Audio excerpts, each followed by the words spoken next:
Hello students, कैसे हैं आप सभी।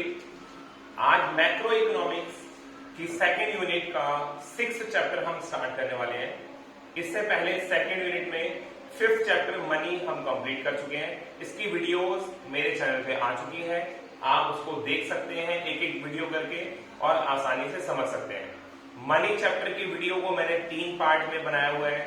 फर्स्ट और सेकेंड पार्ट ट्यूटोरियल है और जो थर्ड पार्ट है उसके अंदर मैंने नोट्स के साथ उसको एक्सप्लेन किया हुआ है, जो कि आपके काम आएगा नोट्स एग्जाम में कैसे उसके आंसर्स लिखने हैं। आज हम स्टार्ट करने वाले हैं बैंकिंग चैप्टर, जो कि 6th चैप्टर है। तो बिना टाइम वेस्ट किए आइए स्टार्ट करते हैं बैंकिंग।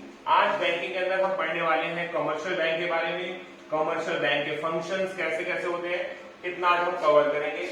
इसके बाद नेक्स्ट वीडियो में स्टार्ट करेंगे सेंट्रल बैंक, और सेंट्रल बैंक के फंक्शंस पढ़ेंगे, कंट्रोलर ऑफ क्रेडिट पढ़ेंगे, और लास्ट वीडियो वापस से हम आएंगे कमर्शियल बैंक के ऊपर। कमर्शियल बैंक का क्रेडिट क्रिएशन प्रोसेस है जो कि आपके एग्जाम के लिए बहुत ही इंपॉर्टेंट है, इसलिए उसको सेपरेट वीडियो में अलग से हम पढ़ेंगे। तो स्टार्ट करते हैं कमर्शियल बैंक। कमर्शियल बैंक या फिर बैंक की डेफिनेशन सेम है। Commercial bank is an institution. Commercial bank एक इंस्टीट्यूशन होता है which perform the functions of accepting deposits, granting loans and making investment. यानी कमर्शियल बैंक एक ऐसा इंस्टीट्यूशन है जो लोगों से डिपॉजिट्स एक्सेप्ट करता है, जरूरत पड़ने पर उनको लोन देता है और उसी पैसे से वो इन्वेस्टमेंट करता है। लेकिन उसका पर्पस क्या होता है? सिर्फ एक होता है, क्या? प्रॉफिट अर्न करना। जैसे आपका, मेरा या हम सभी लोगों का जिस भी बैंक में अकाउंट होता है वो सारे बैंक क्या है? Commercial bank. जैसे State Bank of India, Punjab National Bank, Bank of Baroda, जितने भी बैंक्स हैं ये सभी क्या है? कमर्शियल बैंक्स होते हैं जो हमसे डिपॉजिट एक्सेप्ट करते हैं, जरूरत पड़ने पे हमें लोन भी देते हैं और पैसे को इन्वेस्ट भी करते हैं। ठीक है, तो आइए अब देखते हैं हम कमर्शियल बैंक के फंक्शंस, यानी कमर्शियल बैंक के कौन कौन से फंक्शंस होते हैं। तो कमर्शियल बैंक के 2 फंक्शन को कैटेगराइज किया गया है, primary function and secondary function. ठीक है, तो प्राइमरी फंक्शन में इसके 2 फंक्शंस आते हैं। पहला है एक्सेप्टिंग डिपॉजिट्स, दूसरा एडवांसिंग ऑफ लोन्स या फिर ग्रांटिंग ऑफ लोन्स भी बोलते हैं, इसको हम दोनों नाम से जानते हैं। तो पहला इसका फंक्शन है एक्सेप्टिंग डिपॉजिट, यानी ये लोगों से क्या कर सकता है? डिपॉजिट एक्सेप्ट करता है। लेकिन ये जो डिपॉजिट एक्सेप्ट करने का प्रोसेस है ये 3 टाइप में कैटेगराइज है, यानी 3 तरीके का होता है जिस तरह से बैंक हमसे डिपॉजिट एक्सेप्ट करता है। तो 3 तरीके क्या है, पहला समझते हैं। पहला है डिमांड डिपॉजिट और करेंट डिपॉजिट अकाउंट। यानी डिमांड डिपॉजिट या करेंट डिपॉजिट अकाउंट कौन ओपन कराता है? इसको ओपन कराते हैं कोई भी बिजनेसमैन, यानी जिसके अंदर इनकी पैसे को डिपॉजिट करना और पैसे को विड्रॉ करने की जो फ्रीक्वेंसी है वो बहुत ज्यादा होती है। यानी ये पैसे को बहुत बार या फिर डेली बेसिस पे यहाँ पैसा डिपॉजिट कर सकते हैं और जब चाहे अपने पैसे को विड्रॉ कर सकते हैं। बैंक यहाँ पर इनको किसी भी तरह का कोई इंटरेस्ट नहीं देता, बल्कि बैंक इनके अकाउंट को मेंटेन करने के लिए इनसे इंटरेस्ट चार्ज करता है, प्लस इनको चेकेबल फैसिलिटीज यानी चेक की फैसिलिटीज देता है, यानी जब चाहे अपना पैसा निकाल सकते हैं, इसलिए इसको डिमांड डिपॉजिट भी कहा जाता है। दूसरा है फिक्स डिपॉजिट और टाइम डिपॉजिट। फिक्स डिपॉजिट और टाइम डिपॉजिट ये ऐसा डिपॉजिट होता है जिसके अंदर आप अपने पैसे को एक पर्टिकुलर पीरियड ऑफ टाइम के लिए, यानी किसी पर्टिकुलर टाइम तक के लिए अपने पैसे को आप उसको डिपॉजिट रखते हो बैंक के अंदर, और उससे पहले आप उस पैसे को विड्रॉ नहीं कर सकते। यानी यहाँ पर सिर्फ 2 ही ट्रांजेक्शन होती हैं।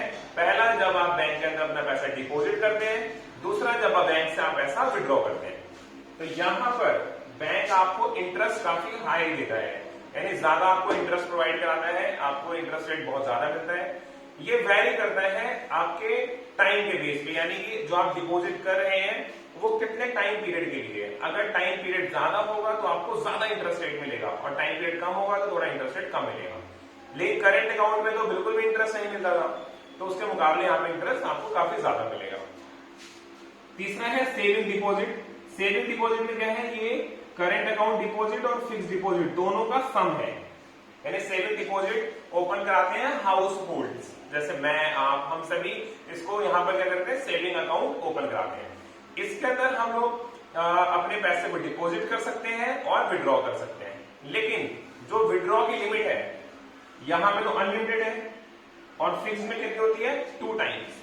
लेकिन सेविंग डिपॉजिट के अंदर 2 से तो ज्यादा बार आप पैसा डिपॉजिट कर सकते हो और विड्रॉ भी कर सकते हो, लेकिन बहुत ज्यादा बार नहीं। यानी इसकी भी कुछ लिमिट्स होती हैं कि आप हर बार जब चाहे पैसा विड्रॉ नहीं कर सकते और कितना भी पैसा आप विड्रॉ नहीं कर सकते, एक लिमिट के अंदर होता है, उस लिमिट के अकॉर्डिंग ही हमें यहाँ पे चलना होता है। लेकिन यहाँ पर चेक की फैसिलिटीज होती हैं, आप चेक के थ्रू भी अपना पैसा निकलवा सकते हो, जिसको डिमांड डिपॉजिट बोलते हैं, ठीक है। लेकिन जो फिक्स्ड डिपॉजिट था या टाइम डिपॉजिट था, यहाँ पर चेकेबल फैसिलिटीज नहीं मिलती, चेक की फैसिलिटीज नहीं मिलती, आप पैसा चेक से नहीं निकलवा सकते, क्योंकि यहाँ पर एक टाइम के बाद यानी मैच्योरिटी डेट के बाद आपको पैसा खुद ही मिल जाता है, ठीक है। तो इसको बोलते हैं एक्सेप्टिंग डिपॉजिट। दूसरा है एडवांसिंग लोन। एडवांसिंग लोन्स को भी 3 कैटेगरी में बांटा गया है। पहला है कैश क्रेडिट। अब कैश क्रेडिट के अंदर क्या होता है, जैसे मान लीजिए किसी भी पर्सन को अगर लोन चाहिए होता है बैंक से, तो बैंक क्या करता है, उसके अकाउंट में जितना उसको लोन चाहिए वो पैसे ट्रांसफर कर देता है, लेकिन उसके बदले बैंक उससे कोई ना कोई सिक्योरिटी अपने पास जरूर रखवाता है, उसकी कोई एसेट्स यानी कि लैंड, बिल्डिंग या फिर कोई शेयर, बॉन्ड, डिवेंचर, कुछ भी उससे वो गिरवी रखवा लेगा बैंक। उसके बाद उसको पैसा बैंक क्या करता है, लोन के तौर पर उसके अकाउंट में ट्रांसफर करता है, उसके हाथ में कैश नहीं देता, उसके अकाउंट में ट्रांसफर कर देता है। मान लीजिए आपको लोन मिल गया 5 लाख रुपए, लेकिन उस 5 लाख रुपए में से आपने सिर्फ 3 लाख रुपए ही विड्रॉ किए हैं बैंक से, तो जितना पैसा आप बैंक से विड्रॉ करते हैं सिर्फ उतने के ऊपर ही आपको इंटरेस्ट चार्ज होता है। यानी बैंक ने अगर आपको 5 लाख रुपए दिए हैं तो 5 लाख रुपए के ऊपर इंटरेस्ट चार्ज नहीं करेगा, बल्कि जितना आपने विड्रॉ किया है उस अकाउंट से उतने के ऊपर ही आपको इंटरेस्ट पे करना होता है। दूसरा होता है डिमांड लोन्स। डिमांड लोन्स में क्या होता है, बैंक आपको पैसा उधार देता है, ठीक है, जिसके बदले कोई ना कोई आपसे सिक्योरिटी मिलेगा। लेकिन ऐसे में क्या होता है, जो लोन आपको बैंक देता है वो बैंक कभी भी रिकॉल कर सकता है, यानी कभी भी आपसे डिमांड बेसिस पे कभी बैंक आपसे पैसा वो वापस मांग सकता है। और यहां पर बैंक आपको जितना पैसा आपके अकाउंट में क्रेडिट करता है पूरे के ऊपर आपको इंटरेस्ट चुकाना होता है। यानी ऐसा नहीं कि आपने जितना विड्रॉ किया उतने के ऊपर ही, बल्कि बैंक ने जितना पैसा आपको दिया है उतने पैसे के ऊपर आपको इंटरेस्ट पे करना होता है। तीसरा है short term loans. Short term loans लिए जाते हैं as a personal loan. Personal loan के अंदर आपको कोई कोलेटरल सिक्योरिटी के अगेंस्ट पर्सनल लोन छोटे टाइम पीरियड के लिए मिल जाता है, और यहां पर भी आपको जितना पैसा बैंक ने दिया है पूरे के ऊपर बैंक इंटरेस्ट चार्ज करता है, ठीक है। तो ये थे आपके primary function, accepting deposit, advancing loans. आइए हम देखते हैं सेकेंडरी फंक्शन। सेकेंडरी फंक्शन के अंदर सबसे पहला है ओवरड्राफ्ट फैसिलिटी। ओवरड्राफ्ट फैसिलिटी आप लोगों ने बिजनेस स्टडी के अंदर भी पढ़ा होगा। ओवरड्राफ्ट फैसिलिटी के अंदर क्या होता है कि बैंक के अकाउंट में आपके पास जितना पैसा होता है बैंक आपको उससे ज्यादा पैसा निकालने की परमिशन दे देता है। जैसे मान लीजिए बैंक में आपके हैं 10 लाख रुपीज, लेकिन आपको 11 लाख रुपीज चाहिए, तो 1 लाख रुपीज आपका क्या हो गया, ओवरड्राफ्ट। तो बैंक आपको 1 लाख रुपए एक्स्ट्रा निकालने की परमिशन दे देता है। लेकिन ये सभी ये नहीं होता, जितने बैंक के लॉयल कस्टमर्स होते हैं और पुराने कस्टमर, बैंक को जिनके ऊपर भरोसा है, जितने भी रिलायबल हैं, उन्हीं के लिए ये फैसिलिटी बैंक प्रोवाइड कराता है।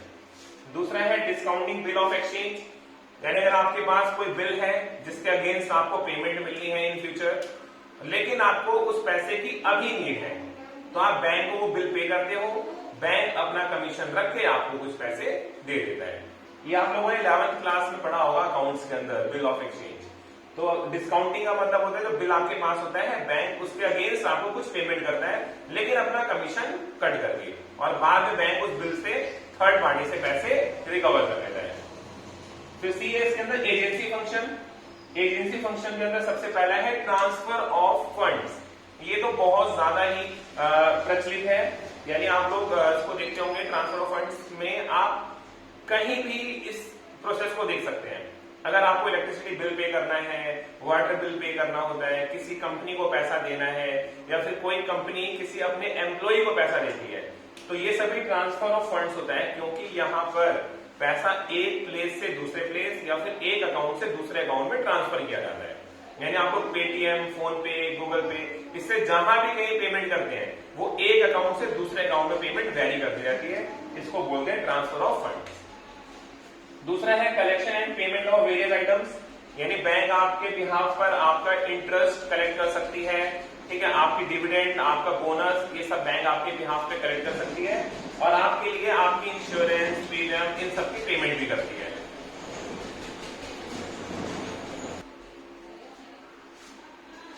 मैं आपको कहा था collection and payment of various items, यानी जिसके अंदर बैंक आपसे क्या करता है, आपके बिहाफ पे किसी भी तरह की कोई पेमेंट अगर आपकी जानी है, मान लीजिए कोई भी आपकी प्रीमियम जानी है तो बैंक आपके बेस पे पे करता है, आपका कोई बिल है तो बिल पे करता है, रेंट होता है तो आपका रेंट बैंक पे कर सकता है, और इसी तरह से आपके बिहाफ पे इन सभी चीजों का बैंक कलेक्शन भी करता है। लेकिन अपने आप नहीं करता, आपको बैंक को इंस्ट्रक्शंस देनी होती है, उसके बेस पे ही बैंक ये सारे काम करता है और इसके नॉमिनल से चार्जेस होते हैं तो बैंक आपसे लेता है। Purchase and sale of foreign exchange, बहुत सारे लोग ऐसे होते हैं जो फॉरेन एक्सचेंज के अंदर डील करते हैं। फॉरेन एक्सचेंज का मतलब फॉरेन करेंसी, तो फॉरेन करेंसी के अंदर डील करते हैं। बैंक आपके बिहाफ पर फॉरेन करेंसी को परचेज करता है और आपके बिहाफ पर सेल करता है। अगर आप कहीं परचेज करने के लिए बोलेंगे तो परचेज करेगा, सेल करने के लिए बोलेंगे तो सेल करेगा। इससे हमारे देश में फॉरेन करेंसी का एक्सचेंज भी ज्यादा हो जाता है। डी है जनरल यूटिलिटी फंक्शन, जिसके अंदर पहला है लॉकर फैसिलिटी, यानी बैंक आपको आपकी जितने भी वैल्यूएबल आइटम्स हैं, जैसे ज्वेलरी होती है आपकी या फिर कोई और भी कोई आइटम है आपका जो बहुत ही वैल्यूएबल है, तो उसके लिए बैंक आपको लॉकर फैसिलिटी देता है और आप अपने उन आइटम्स को लॉकर्स के अंदर जाके सेफ रख सकते हैं। अगर आपको लगता है कि आपके घर में चीज सेफ नहीं है तो बैंक की लॉकर फैसिलिटी भी आप यूज कर सकते हैं। अगला है ट्रैवलर्स चेक, अगर आप कहीं भी ट्रैवल करते हैं, कहीं भी आपका आना जाना होता है तो वहां पर कैश लेकर जाना बहुत ही सेफ नहीं होता कई बार ट्रैवल के टाइम पर, तो बैंक आपको ट्रैवलर चेक की फैसिलिटी देता है, जिसके अंदर अगर आप कैश लेकर नहीं भी जाएंगे तो भी आपका काम इन ट्रैवलर चेक से हो जाएगा। ठीक है, तो ये हमारी बैंकिंग चैप्टर की आज फर्स्ट वीडियो थी। सेकंड वीडियो बहुत ही जल्दी आएगी और 3 या 4 वीडियो के अंदर हमारा चैप्टर फिनिश हो जाएगा। तब तक आप लोग नेशनल इनकम का पूरे यूनिट मनी, तब तक आप इसको कंप्लीट करिए और इसको भी पढ़ते रहिए।